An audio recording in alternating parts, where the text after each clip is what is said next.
evening. Welcome back to the Diablo 3 podcast. I am your host, Flux, and joined tonight by Nerdwards. Hello.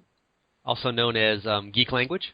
Geek Language. I like that. We're trying to think of disguises you could use when no one would know who you were. How would you spell Geek Language? Would both the E's have It'd have to a 3? be both E's. It'd have to be a 3 for sure. That's absolutely necessary. And then you'd have to have like the straight line and the like parentheses, like the arrow parentheses. So much get off. So yeah, so we haven't had a time for a podcast for a while. I've been super busy with real life work, and Nerdwards is just going into his super busy phase with selling video games to obnoxious children. yeah, it's hell time right now. It's your hell time of the year, and I'm going to be on vacation next week, so there'll be no hell for me. I'll be on the beach in San Diego, so y'all can suck my salty chocolate balls. Oh man, I'm so jealous. The woman in the other tasting room brought me a little Christmas card yesterday. You know, everybody in the building, not just me, but she had like little packages of like treats with them, and they literally were salty chocolate balls. My girlfriend made cupcakes the other day that were like chocolate with like salt. It was fantastic. Yeah. Anyway, we're also getting back to ancient references. One of the early South Park episodes had Chef singing about how you would suck on his salty chocolate balls. Salty balls. And of course, they were just they were chocolate balls that had some they were a confection, not a testicle. Salt is in this fall. Okay, luckily we're totally off topic here. So we are going to talk about some year in review stuff on this podcast. We're going to cover January through June of 2015, hit some of the highlights, some of the interesting stuff, kind of track how the game changed over time. You will be surprised, at least I was surprised making notes for this, how recently some of these big changes just came in. Yeah. Like March of last year, people were like, this sucks, all we ever use is RORGs for rings. Why can't we have any better rings? Yeah. It's like, yeah, that seems like 5 years ago at this point, but... It really does. I mean, there's been so many changes that the game has, like, continually, like, gone through stages of evolution in just the last year. Like, it's exactly what you said. Like, if you look... Yeah, I mean, we're going to get into it, but if you look at some of the articles and stuff from a year ago, it's like, whoa, so weird. Like, from, 8 months ago. Yeah, it's crazy. So weird. Like, the second most hit article we posted in I think it was February or March, was a big guide to Marauder's M6 for Demon Hunter. Yeah. And now that was the only set worth using in the game for Demon Hunter. And then that went to being like not useful at all, and now it's pretty and like completely just fell off the wagon, and now it's like back to being like semi-viable, right? Like it's like one of the higher end now. Yeah, but it's just funny that was the only Demon Hunter set for like a year. Yeah. It's like, and then I can't remember the last time I wasn't using like the last 2 seasons. It was all about using Natalias. It was so much better and so much more fun. But and of course UE for people who don't have the skill to use Natalias properly. We'll have some good hardcore jokes. There's a couple of really funny hardcore comments I saw earlier just skimming stuff too. So anyway, but before we get to that, we're going to talk about the ongoing stuff, the recent weeks. You've been having limited playtime, Nerdwards, but you have been doing some PTR. Yeah. We're still grinding along in this patch, which has changed everything, and like every set in the game is new, and there's set dungeons, and the new season is coming pretty soon, and it's really hard to even, like you just said, we were talking before we started recording here, you're like, there's like too much changing, I can't even begin to test all this stuff. Yeah, no, it's I got in, like, right after I was unfortunate, and I was not, remember, I was not able to go to BlizzCon, so I got to watch... I thought you were there this year, no? I don't want to talk about it. But I wanted to go, right? But yeah, I was able to watch from home, and, like, watch the nothing from home, but get the news from home. And so, like, as soon as the PTR went live, I was super excited. I jumped in, and I messed around with it a little bit, and, like, they made a lot of really cool changes and stuff, and a lot of interesting changes. But then, like, their first iteration came pretty quick. I would say it was like a week with their next patch, and then they just added in and changed so much more. And then, like they originally revamped Firebird set for the wizard. And for those that don't remember, that's like all I do because I'm completely useless. But the Firebird set got a big change, and it was really, really powerful. And then they nerfed it, and they added some stuff and reworked Towels and Delcers a little bit, and then those got tweaked. And then they tweaked Firebirds again with another patch, and they tweaked the other 2 sets with another patch. And then they tweaked the ring set that boosts the non-set set. They tweaked that a bunch too, which was Legacy of the Nightmares. Yeah, and that was one of the bigger sets for the wizard as well. So like, I was testing Firebirds, and then like everyone was testing Firebirds. So then I was like, well, I'm gonna test Delcers a little bit, and then then Towels, and then I realized that like I have a life and I can't test all of this, and I didn't even know where to begin. So I was like, you know what, screw it. I'll jump back in when they get a better idea of where they're going with this, and I'll just keep playing live for now. But lots of really cool changes. I mean, like And you're only playing a wizard. Imagine trying to test like all the classes. Yeah, like I mean, for most people, it's not a big deal, right? Like this time of year, most people have more time off. Retail people this time of year are hell. So it's like, this is when we're working 6-day weeks and, 60-hour weeks and all that stuff, whatever. So it's harder to get in and have playtime. I still try to make time at least every other day or every day, at least for an hour or two, just to do some riffs to stay active and stuff. But man, it's like, it's hard right now because retail. But it's really, all the changes are really cool. There's a lot of really awesome stuff coming in the patch. It's again, going over these changes from the past year is going to be fun because like it's going to be so crazy different again with the next patch. And then I can't even imagine after that. So. Have you gotten to do any set dungeon stuff? Yeah, I did all the wizard set dungeons. I did the first iteration of all of them, and the Firebirds one was stupid. It was really stupid, and I'm glad they changed it. It's a little better now, but it was stupid. And it was stupid because you had to, I don't know if you know the ins and outs of all of them, but the Firebird set, one of the bonuses, you had to have like 50 enemies burning at one time, but it was like normal difficulty. So like you couldn't do it because they would all die so like fast, literally yeah. You'd have to like only be wearing Firebird set pieces and like use the most useless skills. It was cool because you had to like kind of dumb down to do it, but then like the level was all fallen, so they were like dudes with very, very low health. So it's really hard to keep them burning for any amount of time, no matter how low your damage is. And it's a jail map, so it's super spread out too. So you have to do it within like 4 minutes or something as well. So like doing it, clearing it, killing all the monsters and stuff, it was actually pretty challenging. I was able to get it pretty quick, but it needed to be changed a little bit at least, and the tweak was nice. The Towels and Delsair set or dungeons are pretty easy. They're all really easy. Like I think that's the thing is like these aren't really gonna be like something we chase end game. They're just kind of a fun little thing to get some in game rewards. And obviously, they may or may not tweak that. It's kind of odd they're not making them scale the difficulty, since everything else in the game is so much about scaling the difficulty whatever you want. That's the whole point of Greater Rifts and the whole point of Torment 1 to 10, etc., right? Right, yeah. It would be a nightmare to balance that many difficulties among that many sets, among that many classes, though. I could see why they're not doing it that way. But it is odd they're not like making an easy and a hard version of them or something, at least. Well, I just think it should be harder. Like, I feel like... Maybe I don't know. I just feel like it should be by the more challenging. By the time you have the 6-piece set, you're so powerful, right. It's too easy. Like no 6-piece set is like less than Torment viable. You know what I mean? Like even the worst 6-piece set stomps Torment 2 or 3 easily. So it just seems silly that it would be set so low. And I don't know the actual difficulty setting, but I know that like with really, really crappy drops on Firebird stuff and a fresh wizard on PTR season, like it was killing, like, it was really hard to manage. But once they changed it, and they changed the mob types, too, so it wasn't the same monsters. So they had a little more health. It was a little easier.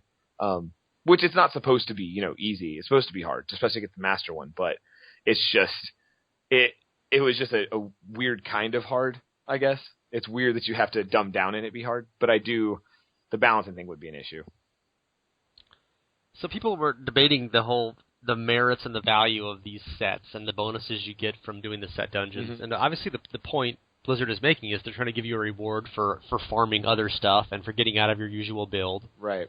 And give you some incentive to do that. But, are the rewards worth that? And it seemed like, people were thinking when they were first announcing the concept, like you would need to be really good with each set to pass the dungeons. Right. Thinking, okay, you can't just throw on the first 6 pieces of Firebirds you find. Say you only play Delsa Razor or whatever, right? You can't just throw on the first 6 pieces of Firebirds and just go easily get it. Turns out you're going to have to actually know how to play Firebirds and really do it well. Yeah. And then they made them so easy, it was like, what's the point? Right. And and you do have to know them to a certain degree, but I don't feel like there's some that are pretty challenging, but I don't think any of them are like you're going to die several times challenging. It's more, like the Firebirds one, like one of them, you have to kill mobs with the meteor that kills you. Like, the meteor that saves your life when you die. Like, the 2-piece bonus makes it to where you drop a meteor instead of dying, you restore to full health and you drop a meteor on the mobs around you. You have to kill 50 mobs with that meteor in a dungeon in under 4.5 minutes. So you have to die that many times to kill, it's just really, it's a cool mechanic. It's super fun and it's not that hard. But it's just it's a weird kind of challenging. It doesn't really take a long time to master it. It just takes a few gimmicks here and there. Well, so they're trying to encourage you to play in a different way than you usually would. Which is totally cool. I'm totally for that. Absolutely. But it's not. But when they pitched it, it sounded like it was going to be something like super end game that was not super end game, but just something to chase later down the line. But this really, it is something that you can kind of just throw the sets on and tweak and just do the dungeon a couple times, get used to it, and then get it, And it may yet change again. Who knows? Yeah, and I do think it's going to be cool. Like, it's going to be worth it. Like, the wings are super badass. Like, a lot of the different, like, things you get for it, if you're into cosmetic things. Like, I know you're not so much, but I am into that stuff. So I'm pretty excited about it. I'm actually kind of butthurt about other parts of the changes they're making, because one of the seasonal journey things is like to master a certain amount of set dungeons. I think it's like 8 set dungeons, which requires you to play 2 classes. And you know how I feel about that. So, like, for me, somebody who puts you can't just play wizard and wizard. I mean, 2 different classes. They're literally, if I want to get, no one plays more than one class. It's Diablo 3. If I get, like, I'm the guy who has to get all the things, and because of that, I now will have to play another class next season, which I guess isn't a bad thing, but it's just like, man, I don't want to. Just that deep. But you have to get the shinies, the shiny wings, man. Well, like, I want to get, I mean, there's just no way, because I'll never do it, but, like, because you get a wing set for mastering all dungeons all sets with all classes. Like, if you do all 24 set dungeons and master them, you get a special set of wings for that. So that's going to be, like, the antithetical, like, badass, like, you know, you spend a lot of time doing a bunch of gimmicky things, but they'll look cool and they'll set you apart from other players. I think that's really cool, but there's no way that I'm ever going to do that, and that kind of bums me out, because I'll never have them. What % of your time in real life is spent wearing a black T-shirt with jeans? Anymore, none. But before my promotions, probably more than should have been. But in the video game, you're obsessed with doing any amount of playing you don't want to do just to get a certain different kind of wings. It's the point, right? No. But in real life, where it actually matters what you look like. Well, it's something to chase. I feel like it gives you, like, when you're running out of things to do, it's another carrot that you can kind of be like, ooh, I want that thing, because it's something else to do in the game, and it gives me another reason to enjoy it for 10 more hours. So, slightly different topic. I'm sure you've pretty much answered this one already, but Season 4, they announced the ending time. It's going to be December 30th, and I'm sure, given all your free time, you're going to be just plunging in trying to hit GR80 before the end of the season, right? Well, I've already done 68. I'm in the top 200, which is nice. Well, you're done then. Game over. But I don't know. I really want to do a little bit more. I wanted to hit a higher Paragon level, like that kind of stuff, but I just won't have the time right now. I want to push into the top 100 if I can. I just probably won't have time. But I mean, I did well this season. I did better than I thought I would, as far as Paragon goes anyways. I still got so much time left. I just know that I've got so much work between now and when the season ends that it's just not a good time for me. But I've already got a week vacation planned for when the season 5 starts. So I'm literally middle of January. My birthday is January 18th, so I'm taking the 15th to the 22nd off just to play Diablo and be in a drunken stupor. Be a birthday boy. Mm-hmm. So you mentioned the season went pretty well for you. Can you recall what you thought of the wizard changes, 3, 4, 5 months ago, and then how it actually worked out? I mean, how did the season play out overall compared to how you thought it would, and are you satisfied with how the wizard worked this time? That's so hard to say, because nothing's changed. That's why you get the big bucks for being on the podcast. Yeah, right. Man. No, it's hard to say though, because it's exactly what I thought it was. Like, Archon is the meta for Wizard right now, and it's a fun build. It can be a lot of fun, but it's so specific on what you need for a successful Rift that you spend more time not actually doing a Rift than you do actually doing the Rift. Like, there's so much fishing involved, and it's like that with a lot of classes. But like, the gear sets are very strict with Archon. There's not a lot of deviation, not a lot of like room for movement, like I talked about before. That hasn't changed at all. And it's not going to change next season either, by the way. But the big thing with the Wizard that we have a problem with is mitigation. Like, and that continues to be a problem, like, on live and on PTR. And like, they've done some things to try to fix it, but without Ancient Parthenon Defenders and Halo of Arliss, the Wizard is completely useless past Greater Rift, like 55 or 60, which used to be like, oh my god, I can hit 55 or 60. That's crazy. Now that's like shit. So it's and I'm not complaining about those bracers and ring combo. It's a really cool combination, but every spec of Wizard pretty much has to use that to be able to survive at the end game. Because for those that don't know, I've probably said it 10,000 times, but the Halo of Arliss is the ring that procs Frost Nova every time you get hit, as long as you're wearing ice armor as a wizard. And the Ancient Parthenon Defenders reduce damage taken by a percentage based on how many enemies are stunned around you, but Frost Nova counts as a stun. So the whole meta for Wizard, whatever class you're playing, is to teleport straight into a giant pack of mobs to get damage reduction like crazy. keep them frozen so you're also getting damage reduction from them not hitting you, and then just smash them with damage. The problem with that is that we're a wizard. So every class or every build we play is now melee focused, and I didn't play a wizard to play a melee class, if that makes sense. So, in fact, you played a wizard to not play a melee class. I would say it's a pretty safe bet. And I mean, I could play another class, but I'm kind of invested at this point, so I just stick with it. And again, it's really, really fun. But I'm excited for the next patch because there's other builds that are shaping out, but even those are still moderately like close range damage. I really want a true fire and forget wizard, and it's just I still haven't got it yet. We'll get it eventually, I'm sure. They're working on it, but. And Archon, again, is not a bad set. It's super fun. And it's with Vizula's getting rebuffed next season to what it was originally, it's going to be incredibly powerful. It might even be one of the best solo specs in the game, again, for next season. But we'll see how it all plays out, I guess.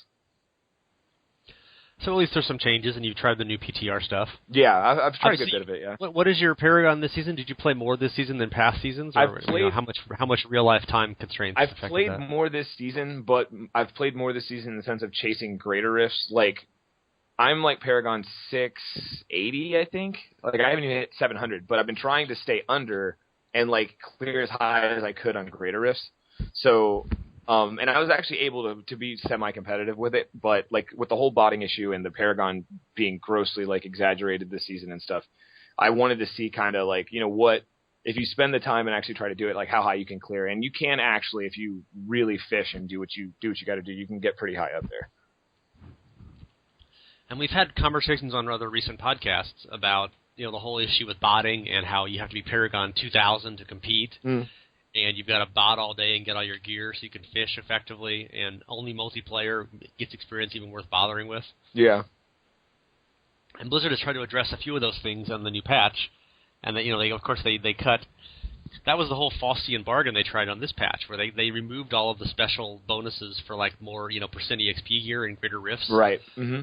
But then they made them share across the whole group, so now everyone just has 2 or 3 people in every pack who just have nothing but EXP gear on and sharing. Exactly. Group, so exactly. It was very much a damned if they do, damned if they don't kind of a thing. Well, and people are always going to find a way, and the fastest way, and it's not always going to be the coolest way. But I do know that on the PTR, it's a little bit better with the changes, and you don't have heal monks, which are a really cool build for live, but I'm really glad that they're not going to be around next season because they're just necessary, and anything that's necessary, it doesn't feel fun in a game of RNG. But I don't know. But I mean, all the classes seem to be in a much better place next patch. They're getting closer and closer to. There's never going to be a complete balance, but obviously the closer they get, the better. And next patch feels like it's going to be a lot better, but we'll see how it plays out because again, it's still. The season's not started yet. The way that this season started and what we thought it was going to turn out ended up being true for Wizard, but not true for most of what the best classes in 4-player comps ended up being. Well, the start of the season was nothing but monks and barbarians. Double monk, double barb. Yeah, no, forever. For weeks and weeks. Or even 3 monks and 1 barb. And then I was after no one played monks at all for the previous year and a half, so it was a nice change. Yeah. Mm-hmm. So is there any super changes on the PTR? Is everyone playing witch doctors now or something? Or no, is lag still making them useless? The good thing about PTR is because everything's so fresh and new, you don't see people quitting because a wizard or a crusader's in the group. So it's nice. You jump into a game and it's oh, we're actually trying stuff. So we'll see how it plays out, but it seems nobody seems that far head and shoulders above the other. And I think that that's what's awesome about it. All classes seem to have a couple sets that are doing really well, a couple sets that are kind of underperforming, but they're still fun, and a couple speed builds. And I feel like that's a really good place for the game to be. I may not want Archon to be up top, but I really think it won't be by next patch. So, what do you think of the new tile set, the Skull Hollow whatever island thing? It looks awesome. It looks really cool. Do you think that was... So was that going to be the next expansion pack and they stripped it out, or do you think it really just make this just for a patch and because they're cool and they love us? I don't know. I mean, it could be either, really, right? It could have been something. It feels like it'd be easier if it was a scrap from something that they didn't use and just put it out. But either way, I'm excited about it. I like these little bits of content because we didn't get an expansion announcement, so we don't have lore to look forward to so much in story, which I know you don't care about. But again, it's the point of selling a box to me. But I feel like... And you know about selling boxes. Yeah. I mean, at least a tiny bit, I think. But much more than you wish you knew about selling boxes this time of year. Yeah. But no, I just... I don't know. I really like the little bits of story. Like I like the stuff with Grey Hollow Isle. I like the when they put in Kanai's Cube, like that quest chain and the new zones and the new areas. Going down the right side wing of Larix Manor, and checking out the new corridor and stuff. I mean, there's just the Royal Corridor or whatever. There's just a lot of cool stuff. Like I really like the set dungeons, how they're out in the world, and how they've got a set spot, and there's like riddles to find them. Like there's just a lot of really nice touches. They're nothing that's like game breaking or like revolutionary or whatever, but they're really cool additions to just flesh out more of the game world and give you a little bit more to do. And like that's the most I could ask for, especially for free. I'll take it. Yeah, it's kind of amazing that we've had like half our podcast in the past years. Like, when's the expansion going to come out? And it's like they just keep churning out new content with no expansion. Mm-hmm. I mean, if you'd gone back like 2 years and said you're going to still be waiting 2 years from now for the next expansion, but every patch is going to add tons of content, we'd have been like, what? That can't be. No, yeah, exactly. I mean, like, we're used to getting shafted on expansions, but like the amount of content we're getting in spite of it right now is awesome. If they do end up announcing this in expansion, that's just going to be incredible. Like, I'll be super excited then. But I don't know. Like, I'm really anxious because you've always talked about, like, if they keep releasing these little bits of content like that or whatever, then, what are they going to do for an expansion? Because they got to do, obviously more than that. But it's like now I'm actually kind of on your page with, like, are they going to do an expansion because they keep releasing this content? Like, I want one, but I don't know.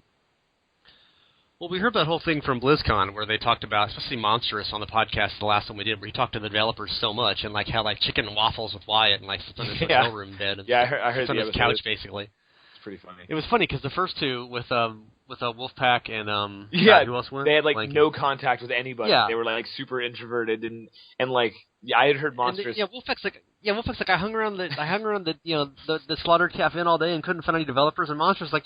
Yeah, I was hanging out with Wyatt all weekend, and we went to Blizzard, and it's like, wait, what? Were you at the same show? Right? No, I heard that because like Monstrous was on the West March workshop that week too, and he had mentioned on that like that he had done all this stuff or whatever, and then when I heard like the other guys on, and they were like, oh no, they weren't really as accessible. Like, I mean, I kind of talked to like a programmer guy or whatever, but like couldn't really see that. And I was just sitting there just like, wait, these are like two completely opposite like spectrums of how BlizzCon went. So.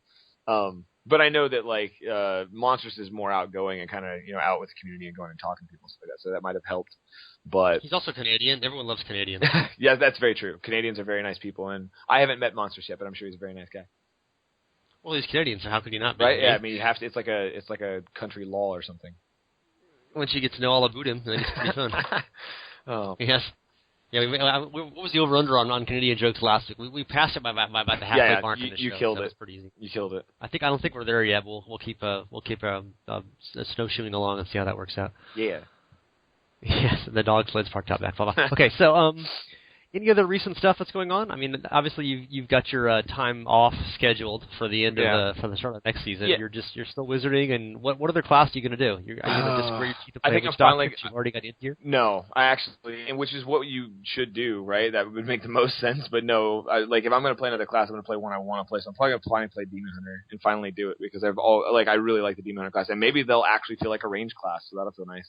Well, of course, they have a whole new set that's all about melee. But yeah. Oh, yeah. Of course. My bad. Just in time for you to start playing which a really good time other to pick melee the other range class. Yeah. Oh man. So I don't know. We'll see. I mean, I really like the changes on the PTR.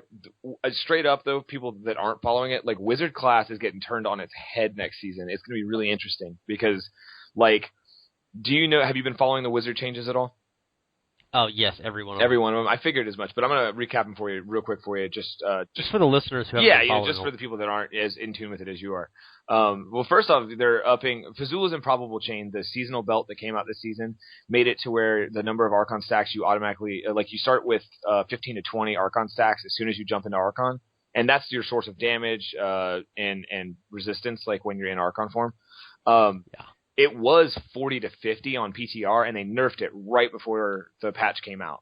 So it was like, wait, what? Like it was kind of like one of the Mortick's Bracers moment, but not quite as severe. And then this patch... That's going to be the year review section pretty soon. So, okay, gotcha. Mortick's Bracer will be revisited. We'll get there, yeah. And then the 40 to... And then it got re-upped on PTR with the last patch back to 40 to 50. So it's like they just put it right back where it was. But they also completely reworked Firebird set. The 2-piece is still the same. The 4-piece set bonus is the old 6-piece, the burn until they die, 3,000% weapon damage. The 6-piece makes it to where your damage is increased by 25% for each enemy that is burning, and elites that are burning increase your damage by 600%. And it's incredibly powerful. It's one of the best builds on PTR right now, and it was crazy overpowered. It was doing 1,500% damage per elite, and that is per elite. So if you had like a yellow mob with a horde mob, every one of those elites, if you caught them to 3,000 damage and they were burning infinitely, it would just, the whole screen would explode because the amount of damage you would do was absurd.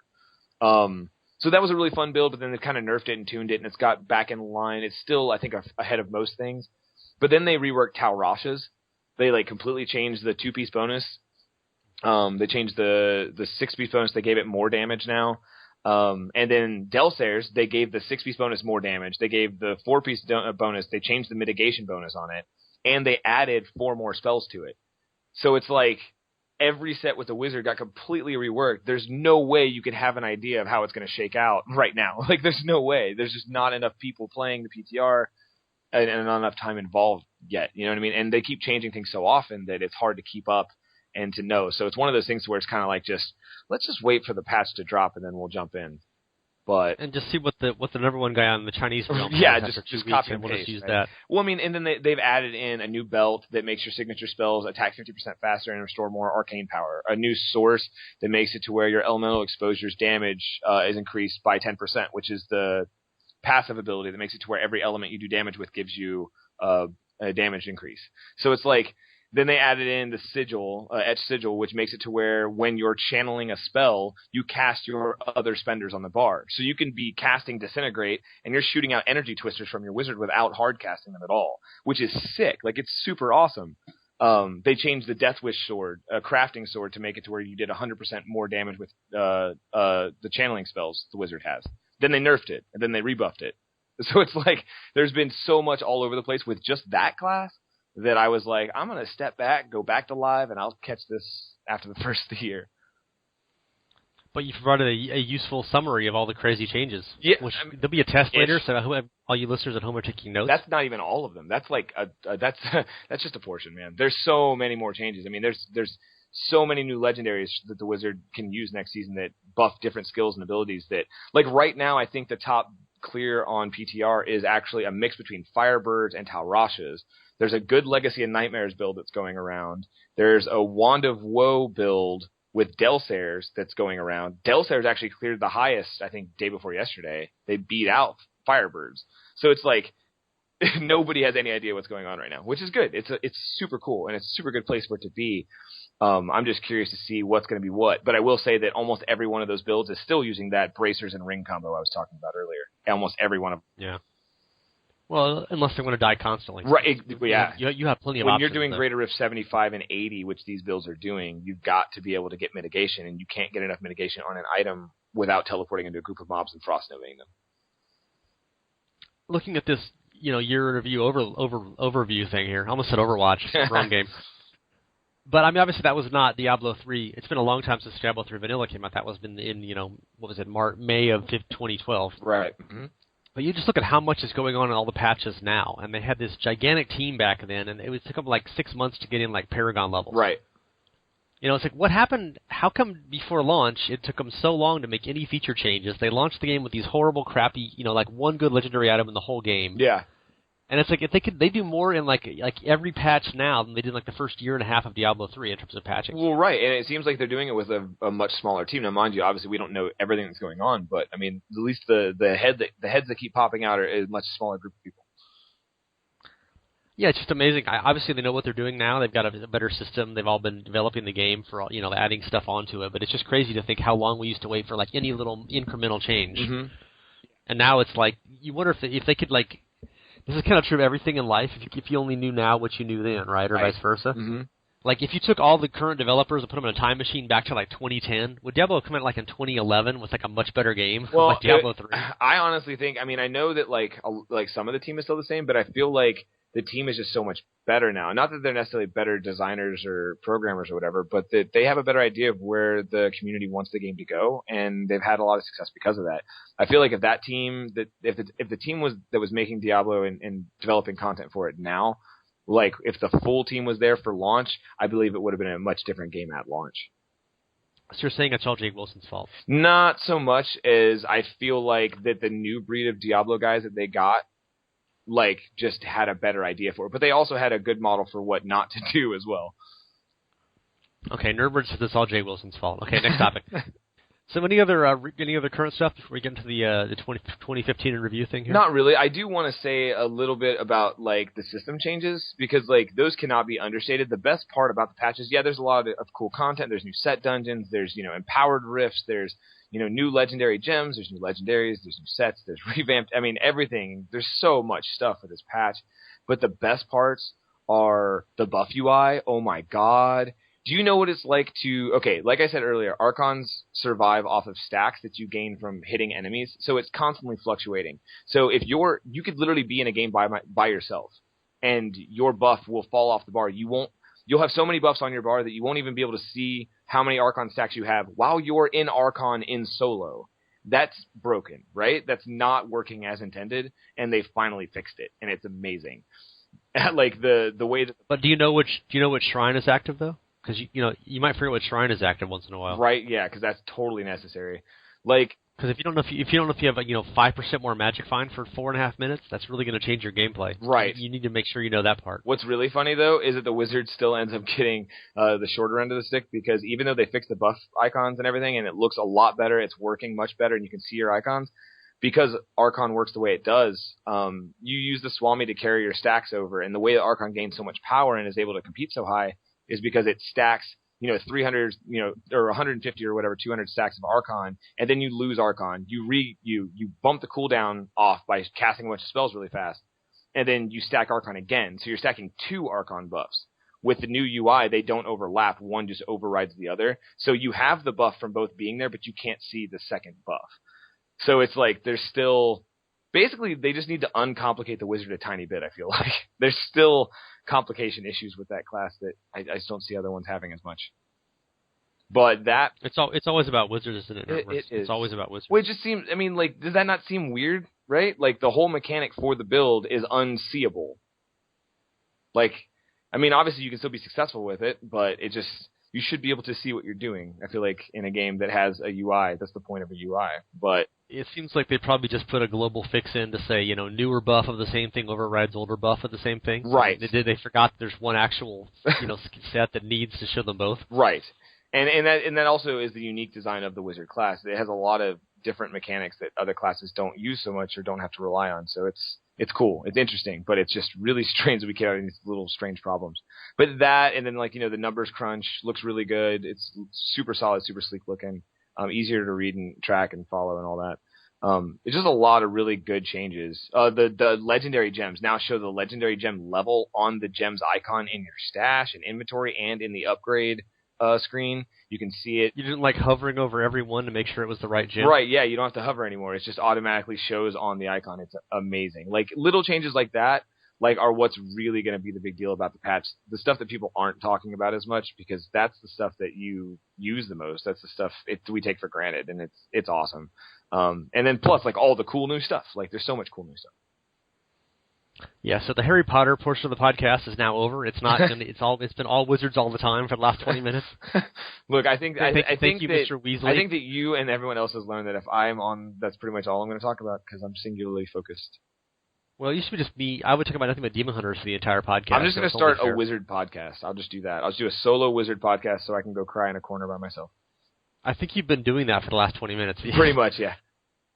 So, your interview stuff. I had a couple of off-topic topics we've covered. We're already on almost 40 minutes on just that basic intro stuff. So I went over the last. We're going to go the first 6 months of the year, maybe the first 4 months, as long as we've gone already. We could do 3 podcasts out of it, but hopefully the first 6 months.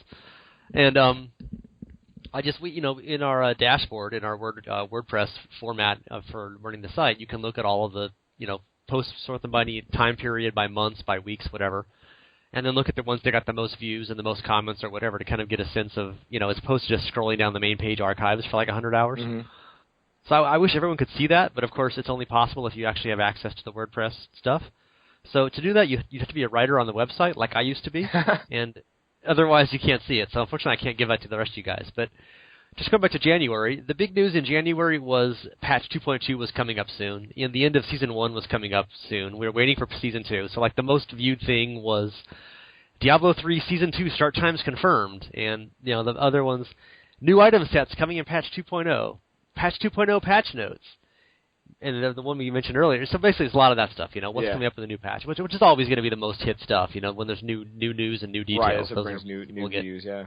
You get hundreds of thousands of views of that kind of stuff, and then you know, that's just some cut and paste from Blizzard, and you spend hours and hours crafting an article, and it gets 5,000 views. Yeah. You're like, well, goddamn it, yeah, love me, you know, love me, please. Speaking of love me, there was one thing on that with we mentioned this a minute ago, but one of the biggest articles in January was a big strategy guide I wrote about the Marauders 6 set for Demon Hunters. Yeah. And it's like, ooh, here's how you do this awesome. Here's how you really use it, like the secret tricks of it and stuff. And it's like, really, just 11 months ago, that was the only Demon Hunter build in the game, like the most popular thing, really? Yeah, right? It's so weird to think about. And it was like people weren't even doing it right. Like people didn't understand how you're supposed to like alternate, always have I remember people who weren't using the quiver that gives you extra sentries. Yeah. Mm-hmm. They were like, oh, it's better to use other quivers or something. And like you don't need this. I'm blanking on what it's called now. That's terrible. I'm sure my You're a bad demon hunter. I don't know. I actually haven't used that. I've been using the Natalia set for the last 9 months, so that's my excuse. But anyway, satchel. But Bombardier's. Bombardier's rucksack. Oh, that's what it's called. I'm a wizard, man. What just happened? Well, you only knew half of it, so there you go. That's true. But anyway, that was like the big news and stuff. There was a funny article last January. Blizzard responds to leak concerning Diablo 3 team moving, and there had been some big article on some European gaming site about how like all the Diablo 3 team had left, and there was going to be no more patches or updates, and they were all like working on like a StarCraft game or something. Yeah, I remember that. And Blizzard actually made a comment. I will quote. The Diablo 3 team is continuing to support the game with patch content. We don't generally comment on rumors or speculation, but I wanted to make sure it's clear they are not working on a secret project in the StarCraft universe. I think we can pretty much refute that rumor 12 months later, right? Yeah, a little bit. They definitely continued working on content, and there were no secret projects in the StarCraft universe. Well, we don't know that, but we do know they continued working on content. Yeah, if they were, they're still working on it, so it's been a while, Yeah. but... Obviously, there were non-secret projects in the StarCraft universe. That seems to be plenty for them to work on. And they weren't working on Overwatch, as far as we know. Another big thing that came up in January, a couple of the biggest comment threads, were ancient weapons changing everything, or ancient items coming in next patch. Is the game pointless to play now? So less than a year ago, we had no ancient items in the game, and people were wondering how they're going to change things. And one thing I remember writing about a bunch on the PTR testing is saying ancient weapons are absolutely mandatory, whereas ancient armor is pretty good and ancient jewelry means nothing.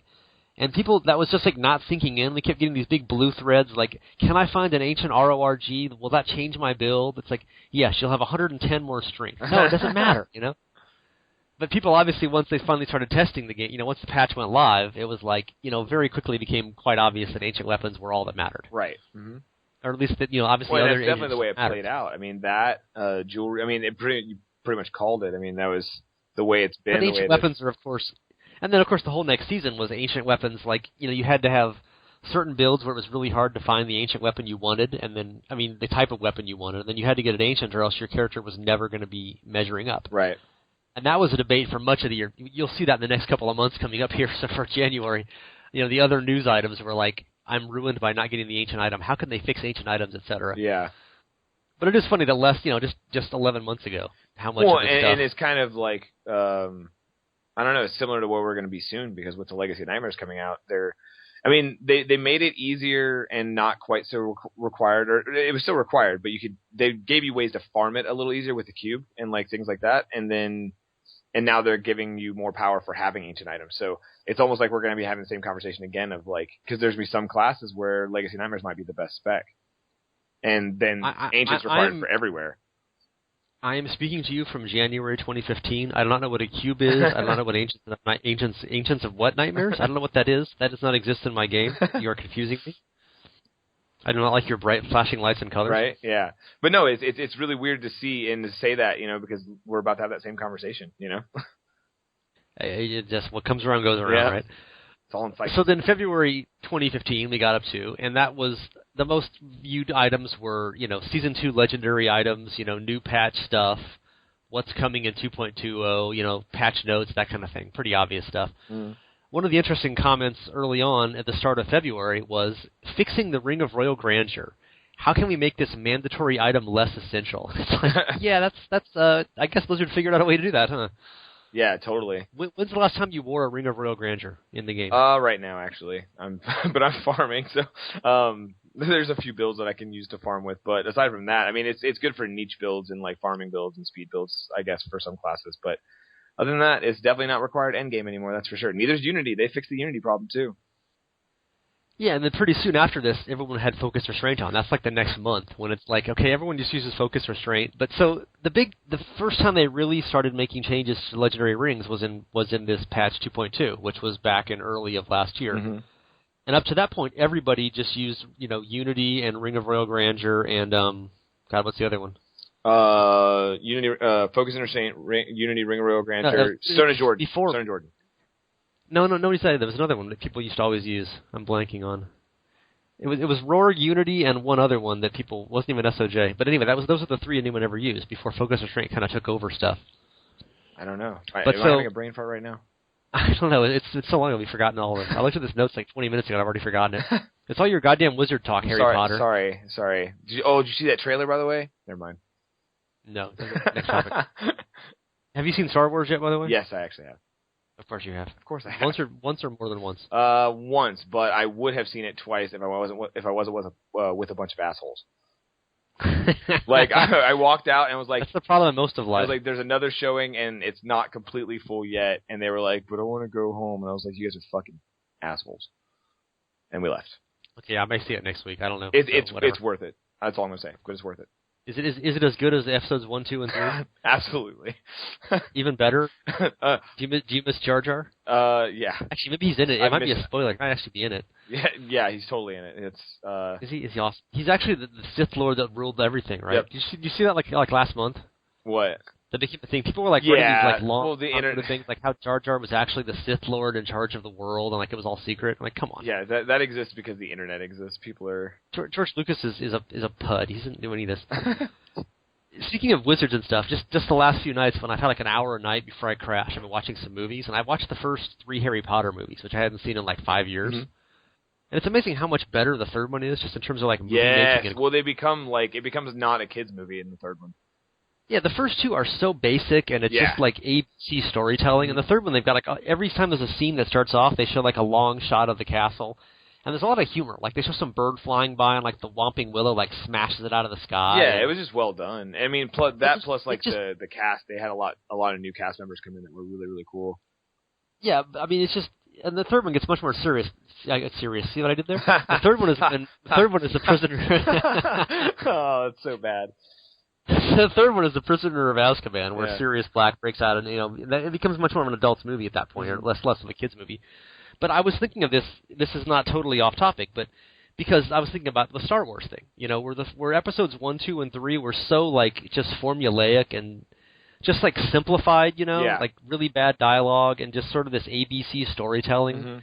And very simple, the way George Lucas directs movies, he just does it really straightforward and simple. It's like a kid's book. It's like, A leads to B and B leads to C, and there's nothing complicated. Right. I mean, he broke new ground with the concept, but not really so much with the storytelling. Yeah, I mean, Star Wars was different, back, episode 4, forever ago. Right, yeah. It was very formulaic and very sort of, hero's quest thing, but it was a really fun movie. Mm-hmm. But then episode 1, 2, and 3, it was just sort of, just very simplified. But then, of course, now we have, a real director who's done lots of interesting recent action movies and faster-paced stuff. And I was thinking, this is exactly kind of what happened. I mean, not exactly, but kind of the same thing between Harry Potter 1 and 2 and then later films in the series, where they got, from Chris Columbus, Chris whatever his name was, who did the first 2. Yeah. Mm-hmm. And they're just sort of George Lucas style, simplified, whatever. Here's nothing hard to follow. It's here's the wizard, and then happily ever after in the end. Exactly, and the books are much more simplified too. I still think the whole end of the first one is total BS. The first Harry Potter, it's like suddenly he's got these like glowing fire hands, and he just kills the guy with them. It's like this never happens before or after any time in the series. It's like, because your mother died for you, you have like special fire powers. You can kill this guy who's hosting Voldemort. But this will never happen again after this. It's just totally this one-time thing. Yeah, just one time. That was like what? It's a little like how I love the idea of you coming home from work and watching the first two Harry Potter movies, curling up on the couch with a brownie and a warm glass of milk. I don't think challenging. Why do I not? I need a holiday greeting card with that, and you in an ugly sweater while you're doing it. Exactly. It's gonna have very pretty sweater. Okay, so obviously a little off topic. Yeah, okay, just a tiny bit. Just slightly. So, one of the things interesting, right toward the end of February, I had posted a news thing about microtransactions coming to Diablo 3 Asian realm, which didn't have that many views. I was kind of surprised that wasn't a bigger deal at the time. And we have some listeners, some readers who are in China and sent us info about what was actually happening there. It's really hard to get information from Google Translation from Chinese is pretty terrible. Yeah. And you can use all the nuances of stuff. And we had a reader who's been this guy who's helped the site out for years and years and sent me like all the details of what's actually happening. And I was posting this, and people were like, "This isn't real. This can't be happening. They wouldn't sell inventory space. They wouldn't sell power-ups." I'm like, "Dude, this is happening like right now in China." And of course, that became very well known later on. But it was just funny that the first news of it ever. They were like, "Nah, there's no way." And I remember filling comments are like, "This is just a rumor, right?" It's like, no, this is actually in the game right now in China. This is an actual thing. It was weird because they weren't even commenting on it in the U.S. It was like, okay. Well, it definitely flew under the radar for sure for a while, and then it was like brought to the forefront, and they had to quell some stuff almost immediately. You remember the Nevilistus warning? I remember that. That was. Yeah, they did this whole thing like, you guys are going to data mine the patch. Here's Don't the new freak stuff. Out, yeah. It's only in China. I remember that. That was fun. Yeah, that was like months later though, but it was just funny that it took a while to spread. But yeah, it took a. Anyway, so March 2015, all the most hit stuff again was the main patch stuff. Season 3 exclusive achievement pennant award. Season 3 legendary items, new best in slot legendary rings, patch 2.20, etc., etc. All the basic, the new stuff. Patch 2.0 first impressions, that kind of thing. Those got the main hits. We had an interesting article early on by this guy Luke DeRiff, who did some content for us last year. About the new best-in-slot legendary rings, and debating, talking about all the ones we wanted them to be good, like Broken Promises and stuff. It seemed like it was going to be awesome until we realized the proc rate sucked. Yeah. And it was interesting, though, that Blizzard did try to first, that was, patch 2.2 in March of 2015, or February, March, was when they first really tried to start diversifying the legendary ring pool. Yeah.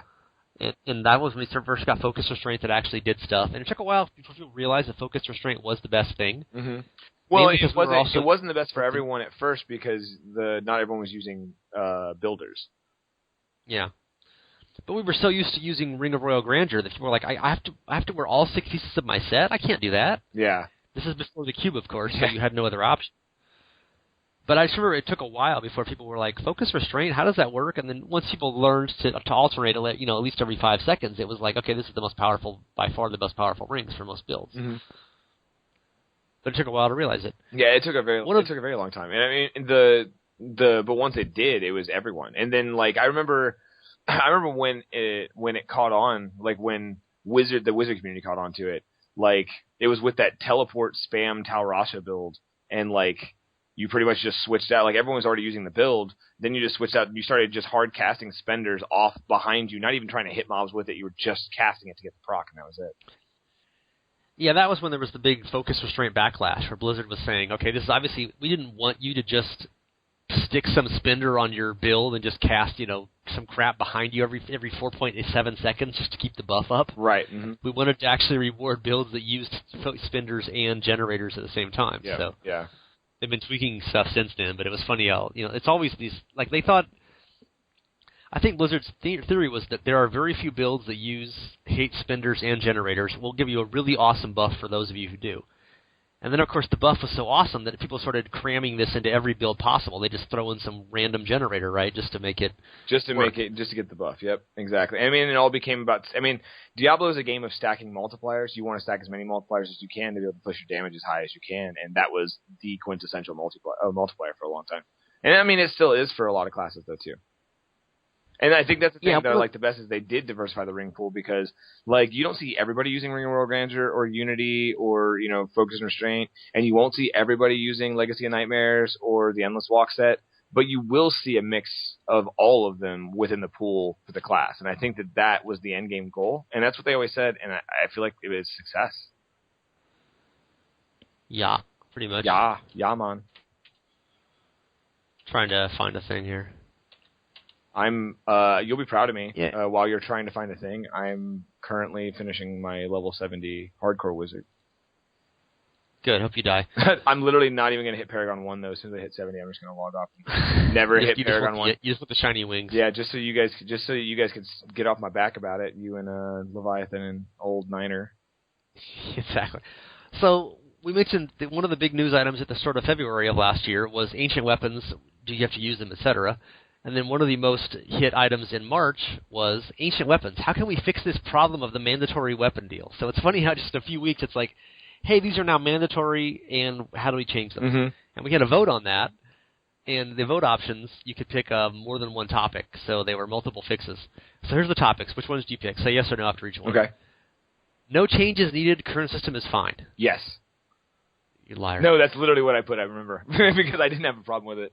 Remove ancient entirely from weapons. Nope. I got 8%. No one liked that. That was the least popular That's option. a stupid idea. Remove ancient entirely from the game. Weapons and armor. Stupid. That was almost as unpopular. Yep. No. Make ancient much more common on weapons as compared to armor and jewelry. So basically, you would have been like 50% chance on weapons and 10% I on bet that had a jewelry. lot of votes, didn't it? That's 18%, so not that much. Okay. What was the other one? Getting to the more popular, enable gambling for specific weapon types, which of course now we can do, sort of. Kind of, yeah. Not really. Certain but a little weapon bit. types you can. 42%.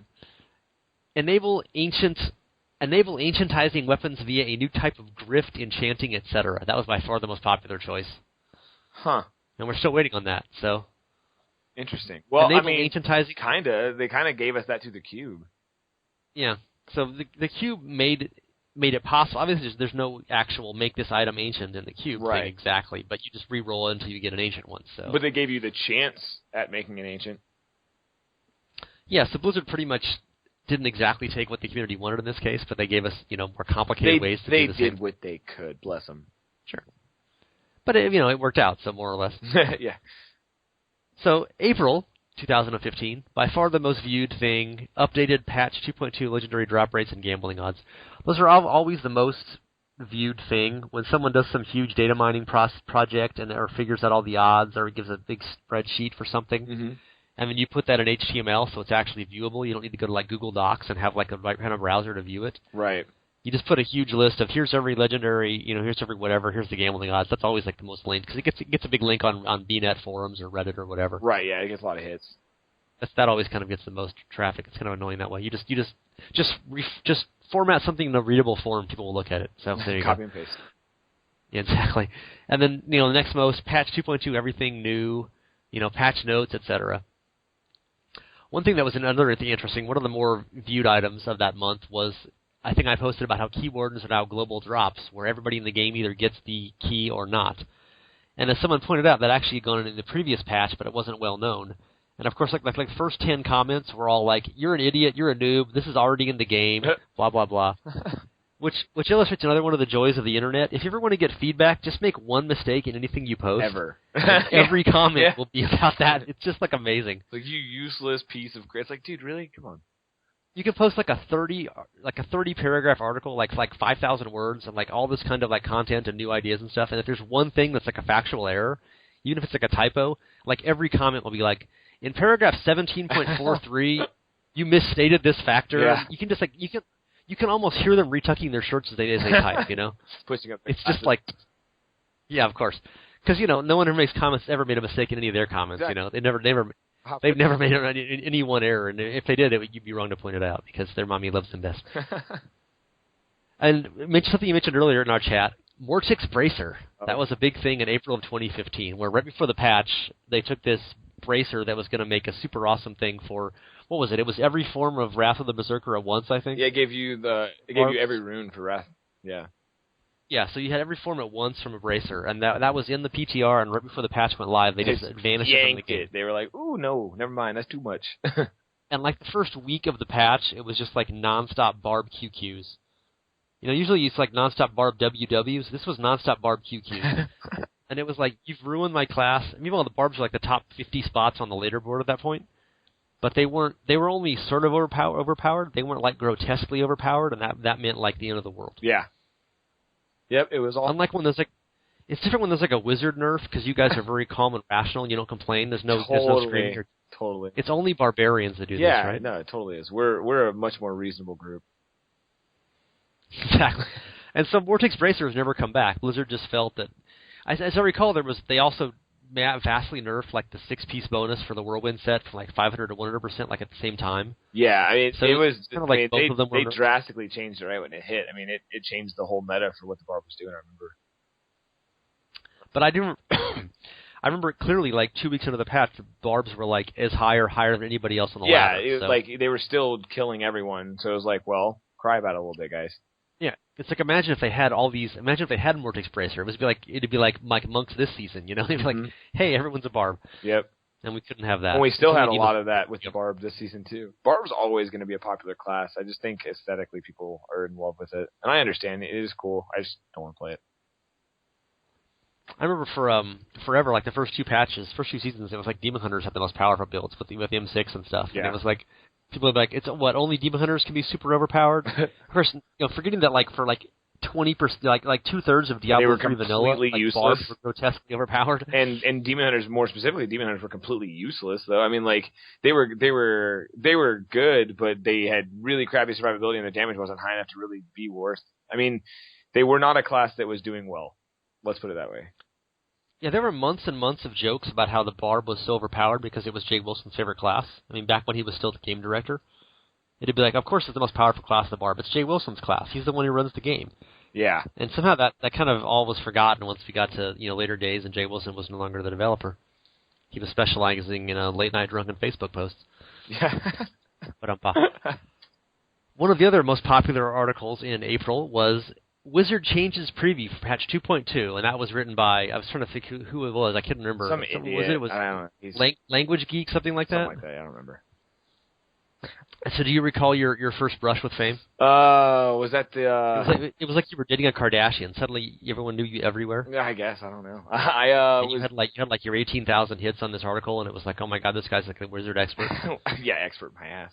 Was that the Dell Stairs post? Was that the one, the Return from BlizzCon, kind of the preview of the stuff in the... It was in April, so it wasn't BlizzCon. Oh. That was later. It was just, you just previewed all the patch changes for the Wizard. Oh, yes, I do remember that. Yep, I do remember that, actually. Basically, much like you did audibly the last 20 minutes of this. Yeah, basically. But you typed it up. Yep, that's what I do. I just come on the podcast every now and then and do it that way, because it's faster. Oh, there you go, and you were famous. Yep.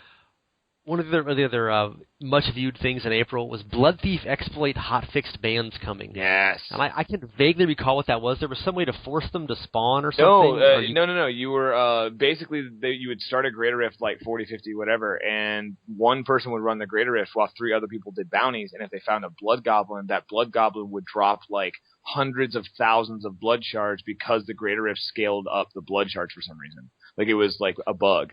And people exploited it, and they use it to their advantage, and we're hitting crazy high Greater Rift levels and get crazy gear and all that stuff. And there were a few streamers that like showed people how to do it and all that stuff, whatever, and then ban wave. You remember there were screenshots, and it was right at the start of the season, and some guy had already gambled like 500,000 blood shards or something like that. It was just so ridiculous. Absurd, yeah. Like if you played for real, you would have found like 1,100 blood shards, and he'd gambled like over 100,000 or something like that. It was just some ridiculous thing, and he's like, I just found a bunch. It was just I got lucky. Yeah, they were just chilling. People were like, oh, I didn't do it. It was I did it one time on accident, and then it happened one more time because a friend did it. But I swear, I wasn't. Don't ban me, whatever. It was just like, okay. Yeah, the other 40,000 just fell from the sky, I guess, right? Yeah, right, exactly. We had another article toward the end of the month. Fix the system. Infernal machines, hellfire rings, and amulets. And it was a whole thing about how you could make them worth doing again. How nobody bothered with hellfire rings or amulets because they were too underpowered. It was too much trouble to farm the pieces. Have they had any changes to that since then, Nerdwards? I can't remember. Only slightly.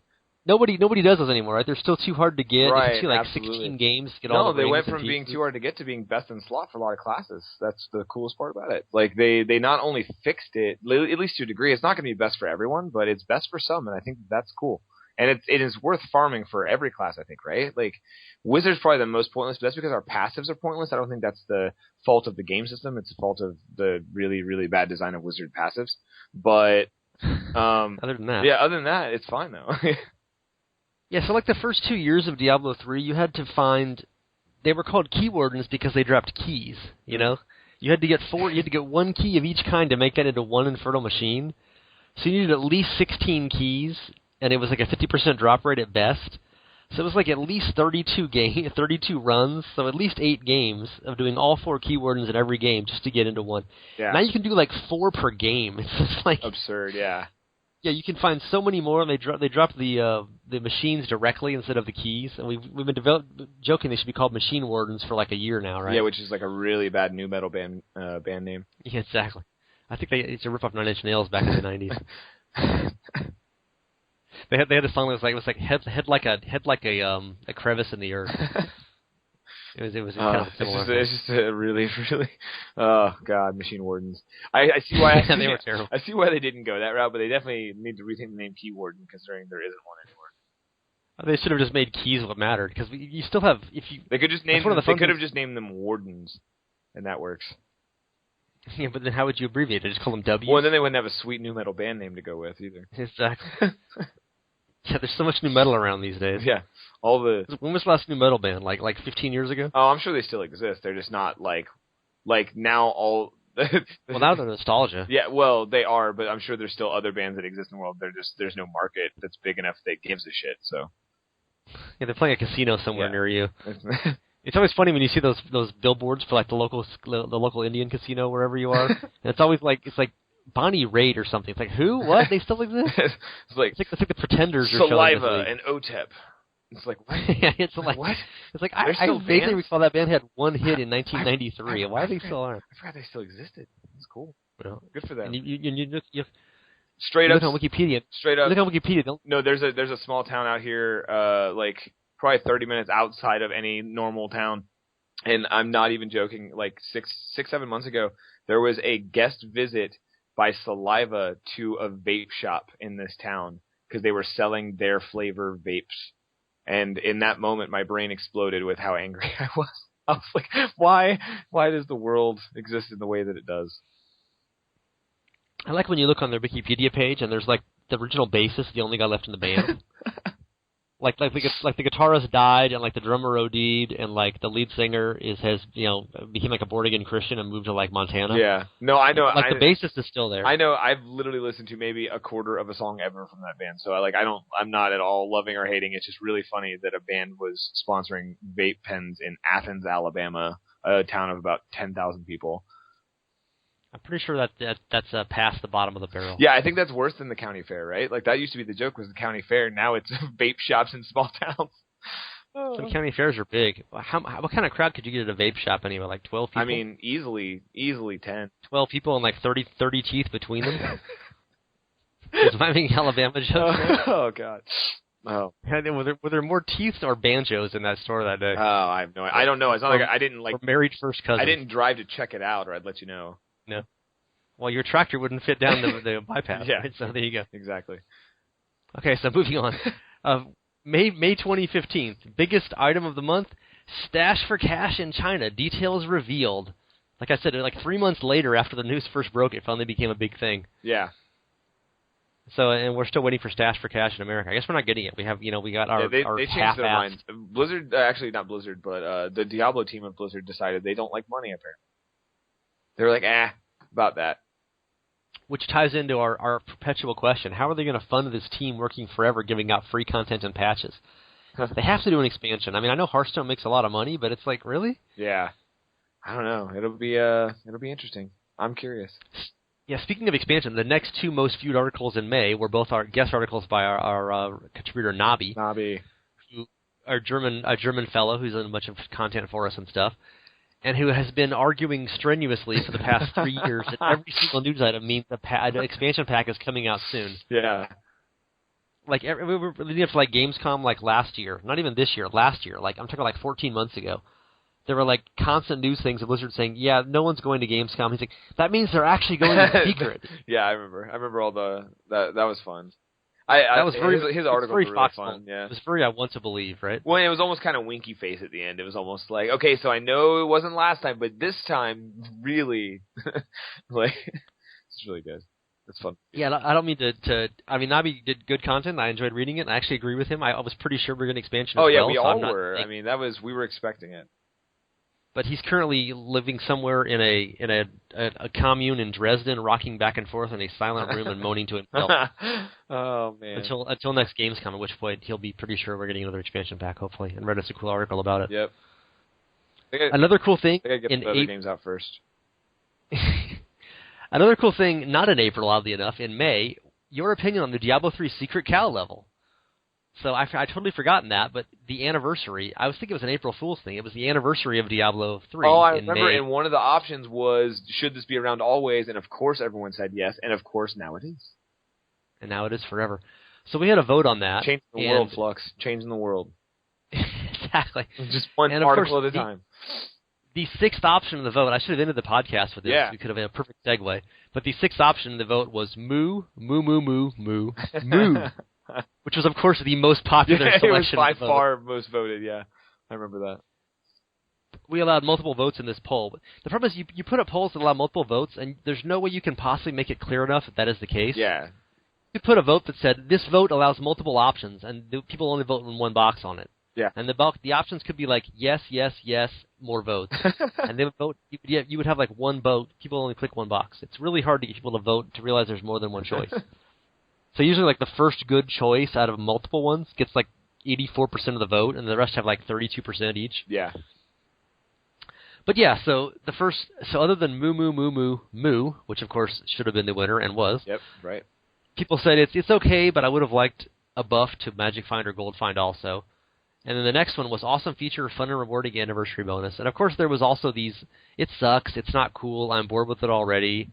Don't give us nice things, we're just going to complain. Yeah, there were people that were like, oh, it's just kind of underwhelming. It's like, dude, really? Like, come on, man. Like, it's free. It's like you paid, like, really? Like, it was a fun little thing they did for like a weekend, and then they decided, hey, you know what, just keep it. And people still bitched. The other funny thing that I noticed looking at the comments of that, the biggest bonus, the biggest utility of it was that there were lots of chests, and you could therefore get lots of blue items, and therefore you could make lots of blue materials. Yeah. Remember when you couldn't get any white or blue materials in Diablo 3? I do. Like 6 months ago, that was the biggest problem in the game. You couldn't get enough of these damn materials of the useless kind. Well, the thing that's really crazy as you're reading through these articles that's fun to realize is how much the Kanai's Cube changed the game.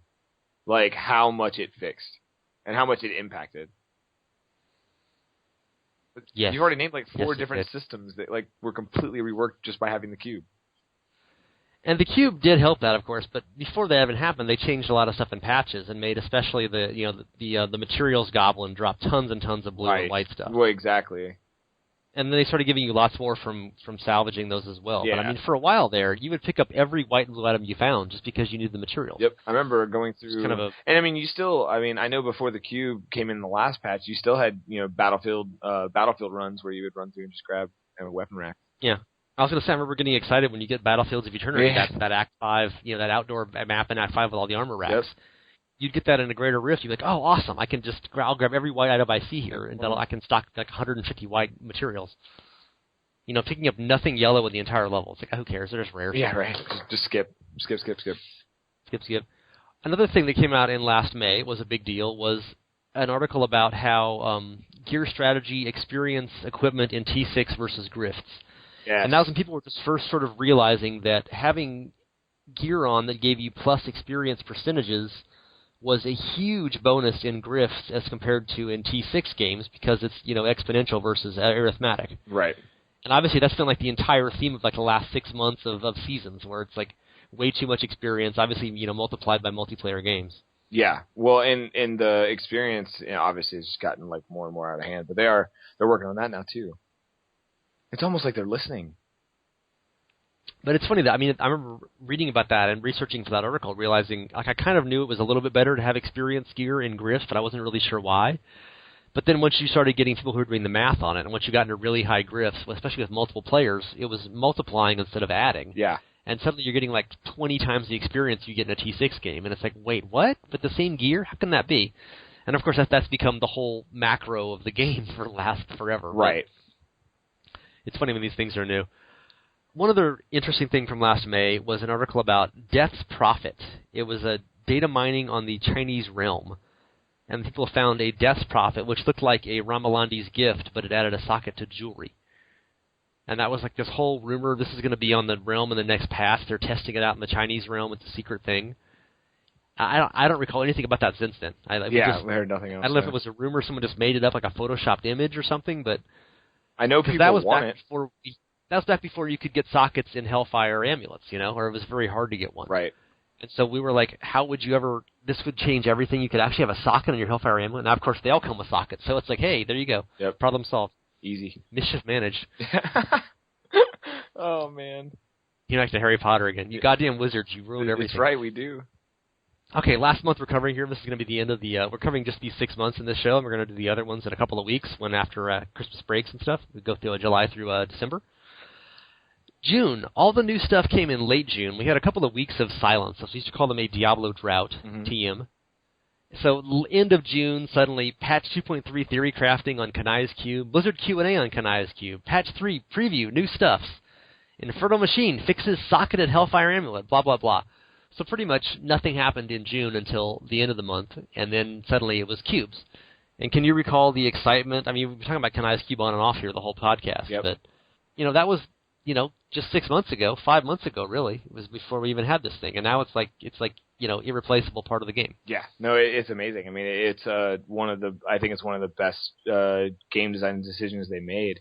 I really think that, I remember when I first found out about the cube, when I saw the patch notes and stuff, and the preview and the the data mine, it was just I was like, wait, what? Is this for real right now? I remember that feeling. It was really cool. Really, really cool. And it's consistently, it's something you use every time you're in a game. You can switch out with different builds, you can upgrade stuff, you can try to get an ancient roll, you can re-roll a legendary, you can switch your mats around, you can switch your gem. So many problems the community had for such a long time with the game and things that needed to be fixed was fixed with just that implementation. I remember testing on the PTR initially, and it was all exciting, and it was hard to get the pieces, and you had to go, we have to go farm all these things to make more of them. Right. It's too much trouble. Now it's all just, second nature to people. Yep. Have you I'm forgetting what the word is. Transmuted? What is it called when you put a legendary into the cube? Legendary property? Extracted. Yeah, whatever. Have you extracted every legendary in the game this season? That would require me playing more than a wizard. Well, you can have your friends drop them when you play multiplayer. Right, but I'm the only one of my real-life friends, which is the friends I play with, that is crazy enough to play for an entire season. They usually just play for the first month and then come back for the last 2 weeks. Well, you can just carry them and just say drop all the legendary swords you find, right? or bows or crossbows or whatever you don't find with wizards. Yeah, I just need to go. I just need to go hardcore with all the people that are continuing to play. That's what I need to do. But that wasn't one of your. I remember people were saying that was their whole stated goal. I'm going to get every single possible item and put it in the cube. I'm OCD as crap. I'm a collector. I like doing achievements. I like doing all that stuff, whatever. But there's no way I'm going to get every item in that cube. I don't care enough. I've got a lot. I've got every wizard items in the cube, that's for sure. But what if there was a special glowing green wings you got for doing it all? You'd be like, oh, I'm still there now. Depends on if they looked cool. Well, of course. And it depends on if I had to play another class to get it. If I could get every item by playing a wizard, then I'd be down. But it'd be really hard to do that with smart drops. What if they were wings, and each wing, the feather, looked like a little miniature Tyrael? So, you had, it was Yo MTV Rides, whatever that show was called. Yeah. Yo Dog, we heard you liked angels. We put angel wings in your angel wings. That ex-biscuit guy, he'd be like, yeah, dog, we got angel wings in your angel wings. And if you zoomed in, you could see little miniature Tyraels. And if you zoomed in further, each one of those miniature Tyraels had other miniature Tyraels making up its wings. Tyraelception. Like babushka doll wings. You would totally min-max for that, right? Absolutely. No, actually I wouldn't. Tyrael's cool. I really, really like Tyrael. He's a cool guy. I want non-angel wingy thing. The reason I like the PTR so much is the new wings are so different and they look so much cooler. I'd be if they put in some there's badass dragon looking wings and crap coming in the game now, and that's the animation on them is amazing. They look so good. They're $7 in China, though, so you can get them easily, though. Yeah, but they look really good. I want them so bad. Exactly. The biggest news of June, of course, was a news item titled simply, Welcome Back, DiabloII.net. So that's when we changed our domain name back from InkGamers to Hooray! DiabloII.net. I remember that. Yeah, that was exciting. I was actually really excited, and that. Well, I mean, I like when I was okay. So to put an age on me a little bit now, when I first got Diablo 2, I remember, and this is a funny story, Flux. I've never told you this before, but whenever I first got Diablo 2, I was really, really into the game, but I didn't play a lot of online games because I had really, really bad internet, which, I mean, at the time, really, internet was just Everyone had bad internet. Yeah, it wasn't really great. Anyways, it was like 99. So I remember waiting. I went at as soon as the mall opened, I skipped school and I went to go. Of course, my mom let me skip school, I should say. And I went to go to the mall to pick up Diablo 2 on release day. I remember thinking, oh my God, this is gonna be such a crazy line, whatever. And I remember I got the mall at like 6 o'clock in the morning. And they opened the mall like right then, and I waited in front of EB Games or whatever it was at the time. And I was the only guy that waited. And then right an hour before it happened, another guy showed up. And then we rock, paper, scissors for who got the first one, and I did. But I remember that I played it for like a week. And then we went on a trip. I went to Ohio to visit family. And when I was gone, I couldn't play the game. And that's when I found DiabloII.net. Or no, it wasn't right then. It was later when we went on our trip to Ohio that summer. And by that time, I believe the site was already up. And that's when I found the site, and I was reading it while I was like away from home. It kept me like involved with Diablo because I couldn't play it, and I was hooked from then. So when it went back to the website, it was like, that's pretty cool. It's like come full circle. Reminds you of your earlier days. Yeah, man. It's really cool. And it's funny, we changed that. We actually had DIII.net, D with 3 I's, before Diablo 3 came out. Like, we knew it was coming out. We were planning ahead and got that. And then Blizzard had this whole thing where they tried to crack down on all the fan sites that were using that. Like Diablo3.com was the site that Diablo fans became. Like, they had the domain name. And Blizzard, said, you can't have this. Oh, wow. We don't want anyone to have these.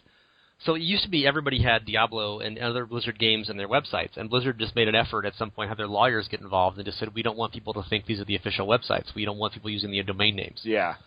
So you have to do Diablo players or, Diablo 3, you can't have Diablo3.com and stuff. So a lot of people actually own these other domain names.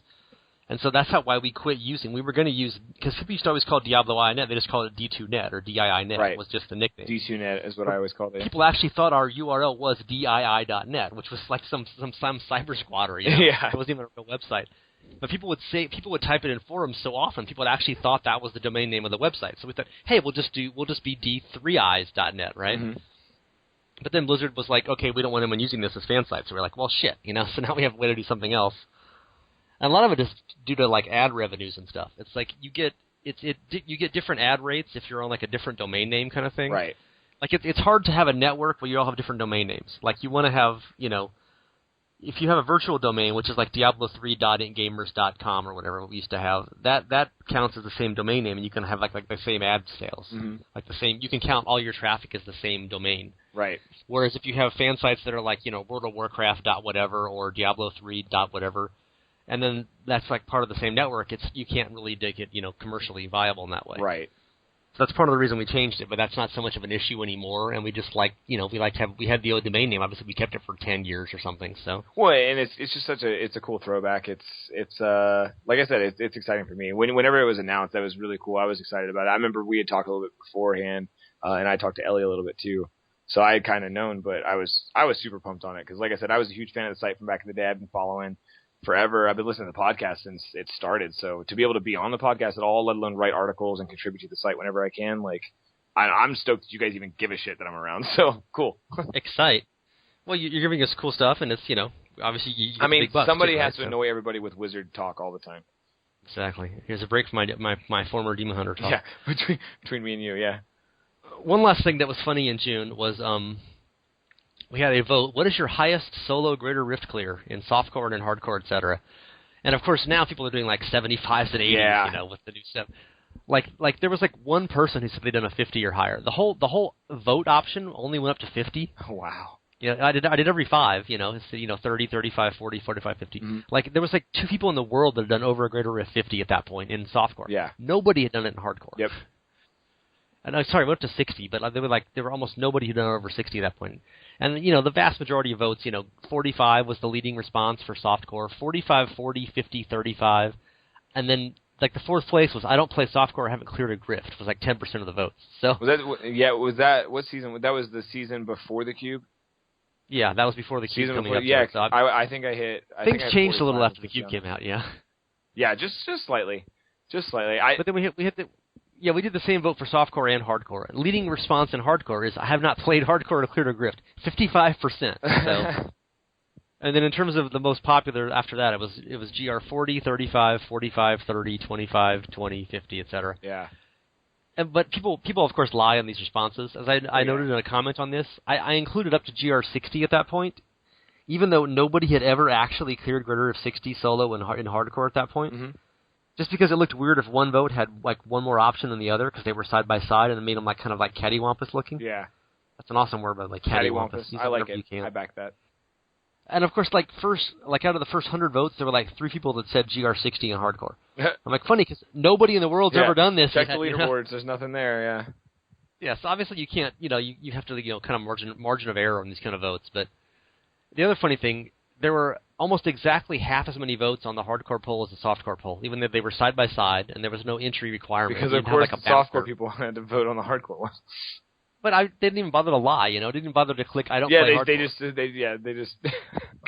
And as you'll note, 55% of the votes in this is a one click only vote. You can't pick from more than one option. No multiples. Was I don't play hardcore. So it's like it's got half as many votes and then half the votes that I don't play hardcore. So give you a sense of So it shows the fan base on the site. It shows how many hardcore players you got now. And I had some joke in the original post that I rewrote at some point because it was not a real obvious joke. It was me being sarcastic, but it wasn't like really obvious sarcasm. Yeah. And I took it out, so I don't even recall what it was. But there were a couple of comments that were like, I can't believe you would make this elitist comment about hardcore versus softcore. And this is like actually what the quote said. He said something like, I thought that Gamergate changed everything in terms of online journalism. And I remember just laughing out loud when I heard that. Like Gamergate, like an excuse to sexually harass women online, like somehow this like changed gaming journalism, so you can't make jokes about hardcore being elite. It's like what? It doesn't even what? It didn't make any more sense 6 months ago either. I promise you. It's in the comments. I'll put a link to this in the podcast, Bill. But I read that comment like 5 times before getting ready for this, trying to figure out what the guy was talking about. Yeah. I'm like, I can't tell if this is like masterclass sarcasm or if he's really completely oblivious, or just like a really, really like good troll. Yeah, but that would be sarcasm, though. I mean, he would be on purpose. But it was so, it's like level 11 of sarcasm. Like, it's so good, you're honestly not sure 6 months later if it was still sarcasm or not. Like, you didn't even know you were bleeding. The cut was so fast. If you are I don't know if you want to call anybody out, but if you were the guy who posted that comment, please send a comment or something to tell us if you were sarcastic or not. I want to know. I'm curious. It's really about online gaming ethics and journalism. Yeah. Well, I like the fact that he like. That's funny. Never mind. That's funny. It just went on and on. Some of the other amusing things in the news from June. Last little bit here. Monk King Leoric Amazon Tyrael coming to Heroes of the Storm. Diablo themed Heroes of the Storm map. So that was when we first started getting Heroes of the Storm crap with Diablo 3, and it was in last June. So. Yeah.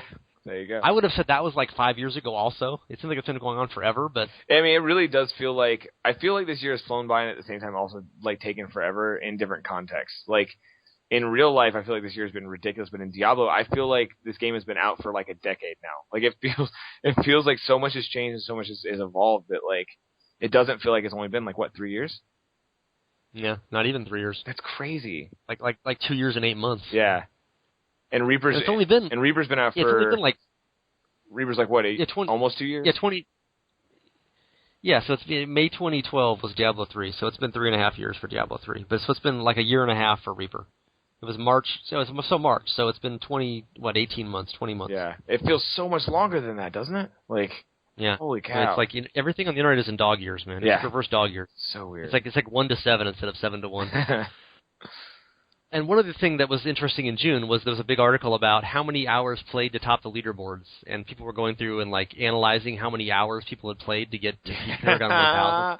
Yes. That was the first time people started realizing that over like Paragon 800 like mattered. Yeah, and before then, the first couple of seasons, nobody got over like Paragon 600 was a lot. Yeah. I mean, like 800 was like incredibly high, and then suddenly in season 3, people started getting to Paragon 1000 like a month into. I remember Blizzard or someone posted something about the first Paragon 1000 character, and then like a month later, the new season started, and a week into the season, somebody got Paragon 1000 in that first season, whenever the Paragon levels got crazy with the Greater Rifts.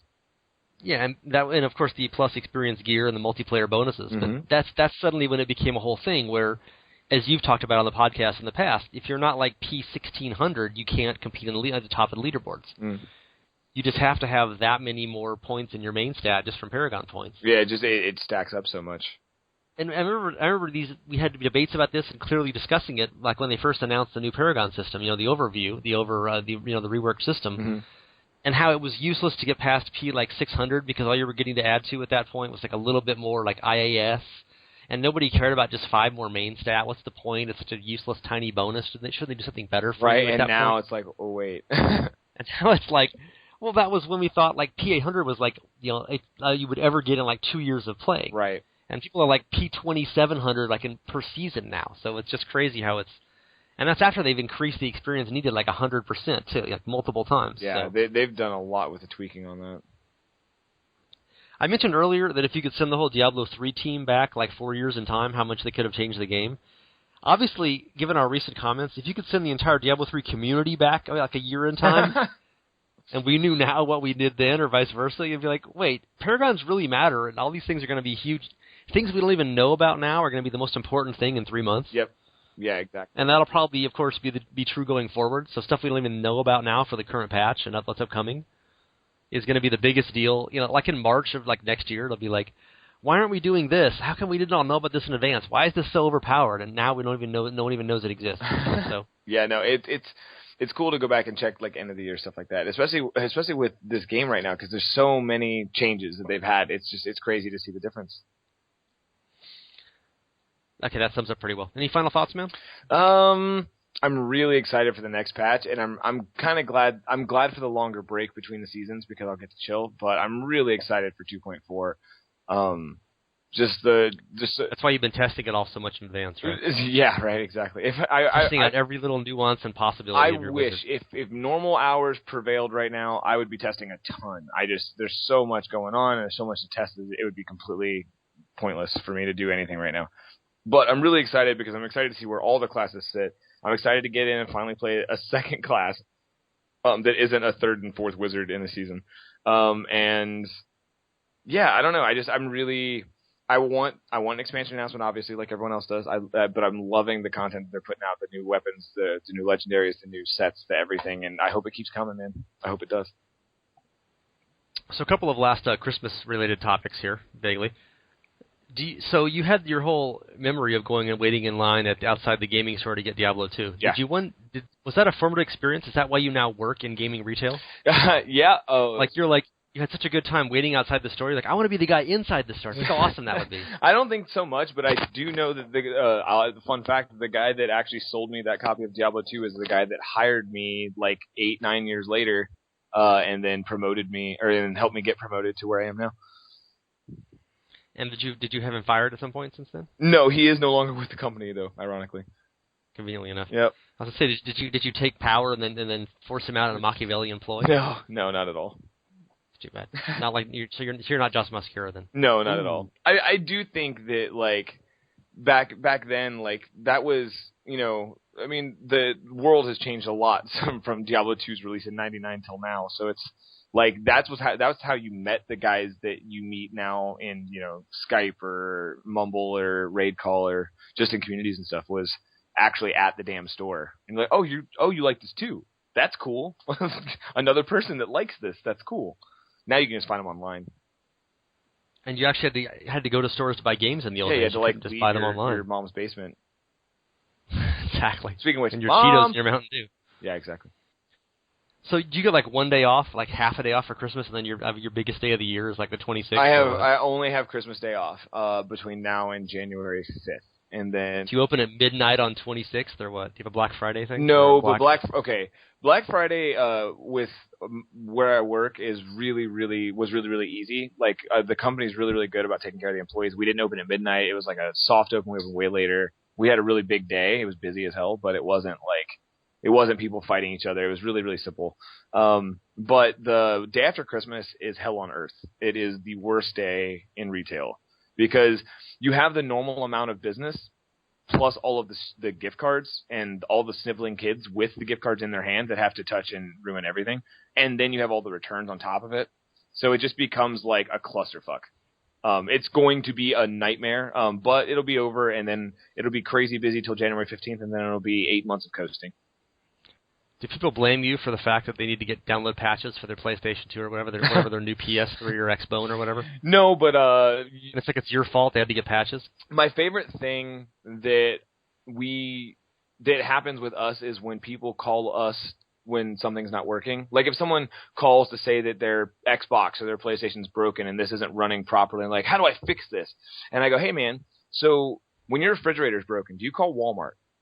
And he goes, no. Like, then you realize that I don't make the Xbox, right? That I just work. You're not in the back of the shop soldering. Yeah, right. Like it's like people think that because you work at a retailer that you make the product that you sell sometimes, and it's really funny to deal with. Just kind of an Xbox tree out in the employee lounge. I pluck off the new fruit. Yeah, I designed the GPU for Xbox, so this is how this works. It's like, dude, I can't answer these questions for you. I'm sorry. The new copies of Call of Fruity fall out off the tree. This is the reason why Microsoft and Sony have phone numbers. Exactly. That they don't answer. Yeah, exactly. That's why they have robots that answer those phone numbers. So obviously you're not having any Christmas travel plans because you have to sit home and play. I had a bunch of Christmas jokes, but they're not going to be of any use because you have to work. Yeah, no, I don't. I'm not traveling. I mean, I'll be home. I'll be with my family for Christmas Eve and Christmas Day. We usually stay at my mom's house and stuff and hang out and do Christmas stuff. But yeah, I mean, it's gonna be relatively light. I'm excited about it. I just I'm trying to get in as much time in Diablo between now and then, so it makes it kind of hard. Yeah, I was going to have my whole joke question was going to be, so when you're together with your friends and family for Christmas, how much of that time will you spend hiding away in a dark room driving pixels around a screen? I will probably. There's always a point at about 9 or 10. There's always a point about 9 or 10 where people will start falling asleep, and I can kind of escape away for an hour or two without anybody noticing. So I usually get in. So some. Yep. The other thing I was noticing today, it was a slow day at work where I was doing my tasting room stuff, and so I was doing a bunch of Christmas cards, just writing them up. Might as well get them done, right? And I'm so unused to non-digital communication. I kept writing things in Christmas cards, and then I would be sitting there like an hour later looking at my phone, wondering why someone hadn't texted me to respond to what I put in their Christmas card. Oh man. Like friends I'm going to see for Christmas or family or people I'm going to mail them to. Like, did they not get the card? Why didn't they hit me up yet? Like, why didn't? Yeah, why hasn't my friend? I like you want to say something interesting. You don't want to say, did you get Happy my card? New Year, season's greetings, all the best in 2016. You want to like say something interesting. So basically, like a text message, something you would say interesting for a couple of sentences. So you text them to ask if they got your Christmas card? I haven't mailed it yet. It was sitting on the desk with me, but I was just like. Usually, when you think of something interesting to tell a friend, you send them a text and then you get a response like 5 minutes later. Yeah. Mm-hmm. And I'm like, I wrote you something interesting. Why aren't you responding to me? You love me. Why am I alone here? Love me, please. I'm like, oh yeah, because I actually wrote it down like a caveman dragging a stick through mud or something. It's like non-digital communication is so obsolete. What is writing? It was pretty tragic, really. I was like, handwriting, like, oh, my hand's all cramped and it's slow, and I can't just like hold the card up and say, okay, Google, and then start talking and words appear. Yeah. I have to actually drag this like stylus around. I'm looking like a caveman. It's pathetic. I actually like make myself write because I don't want to lose touch with handwriting. Well, that's what shopping lists are for, right? Yeah, exactly. And checks. Shopping lists and first drafts on articles. Yeah, I don't write by hand anything. I'm terrible at it. I have to do it at work. It's for like thank you cards and stuff, like little notes for like wine club members at work and stuff. My handwriting is so bad. I have to like remind myself how to write each time. Oh yeah, mine's awful. This has to be legible. Mm-hmm. Someone else Otherwise, has to read it's kind of what's the point? Yeah. Like penmanship. Start writing in hieroglyphics. Anyway, we are going to not be on next weekend because I'll be far away in another state, visiting family and probably drinking eggnog or something. But hopefully in 2 weeks we'll return and record a podcast on a weekend, and that will be part 2 of our year in review, which will be nice. It'll actually be after the new year when it's supposed to be posting year in review stuff. What is Christmas is what, Thursday? Christmas is Thursday, yeah. So then the first is a Friday? First is Friday, yeah. Thursday. Yeah, so we'll record it in theory like the 2nd or 3rd and should be posted like the 4th or the 5th, whatever the next week is there. So not too far into the new year. And I'll do a bunch of, I have tons and tons of links for this. All the stuff I've talked about in the show we have links for, so I'll put those in an article and we can actually have some hard copy. And my work schedule is easing up a lot starting now, actually. My first day off, Friday was my first day off since Thanksgiving, so that was kind of nice. Nice. Yeah. But I should actually be able to do a little more work on the side, start doing some more content. Maybe play the game again, too, at one point. That'd be kind of fun. Yeah, get back to learning what the Bombardeer's rucksack is. Exactly, the Bombardeer's nutsack. I can finally remember that one. Oh, man. And I can put my salty chocolate balls inside it. So many salts. Exactly. Okay, so thanks for listening. We'll be back in a couple of weeks, and enjoy your Christmas and your 12 days of leaping lords of lizards and special hellfire rings or whatever you find these days. Whatever you kids in your newfangled games. And this is the Diablo 3 podcast. We're online at Diablo II.net, as we discussed earlier, and moo. Moo. Vote option number 6. Always moo.